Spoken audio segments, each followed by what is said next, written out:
Sveiki, draugai. Na ką, pavasaris už lango, tai pats metas vėl prisiminti gėlytės mūsų nuostabes. Šiais metais išbandysiu naują gėlę, tai yra anemonos arba lietuviškai plukės. Labai įdomu, kaip seksis auginti, nes jos priklauso vėdryninių šeimai, o vėdrynai tai yra va štai tokie. Tai jų auginimas labai panašus, augimas bei elgsena irgi labai panašus, tai vat labai įdomu pažiūrėti, kaip bus. Čia ne visa mano kolekcija šiais metais, dar laukiu kitų siuntinukų ir tada dar sodinsiu, bet čia principas yra lygiai toks pats kaip ir vėdryno. Užmerkti šakniagumbius kambario temperatūros vandenyje.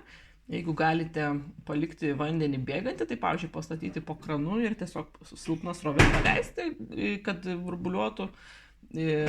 Galbūt ne visas 3 ar 4 valandas, bet viskas kažkiek laiko, arba tiesiog paimti, pamaišyti, taip, kad šiek tiek sujudinti tą vandenį. Tai būtų dar labai gerai ir, kaip sakyti, tam išbrinkimui labai padeda. Bet visiškai nebūtina, puikiausiai išbrinksta ir sudygsta tiesiog taip palaikyti vandenyje. Tai tai čia, kas atsimena, yra vėdrynų tie gumbeliai, tokie kaip aštuonkojukai su čiuptuvėliais, o čia yra jau išbrinkę anemonų arba plukių tie šakniagumbiai. Atrodo šiek tiek kitaip, tokie kaip, nežinau, kaip vinukai, kaip plaktukai tokie. Tai o jų sodinimas ir daiginimas yra lygiai toks pats kaip ir vėdryno. Aš šiandien dėsiu juos iš tai tokią dėžę, nes neturiu daug vietos ir manau puikiai jie mėnesį paaugs čianais, tokioj dėžiai. Kiek aš čia pridėjau, kažkur 4 cm substrato.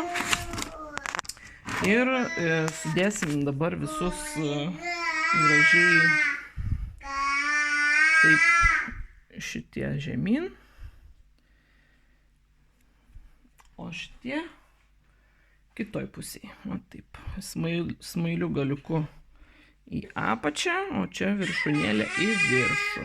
Ir įsmeigiam į žemę. Taip atrodo. Taip atrodo šitas. Ir ant viršaus užberti kažkur 1-2 cm substrato. Ir lauksim, kol išleis gumbelius ir išsišaknys. Tada parodysiu kitą filmuką. Tai ką, kimbam į darbą. O čia trumpai parodau, kokios spalvos. Man labai patinka mėlyna, tai bandysiu, kad būtų jie mėlyni, yra ir šviesesni, ir tamsesni.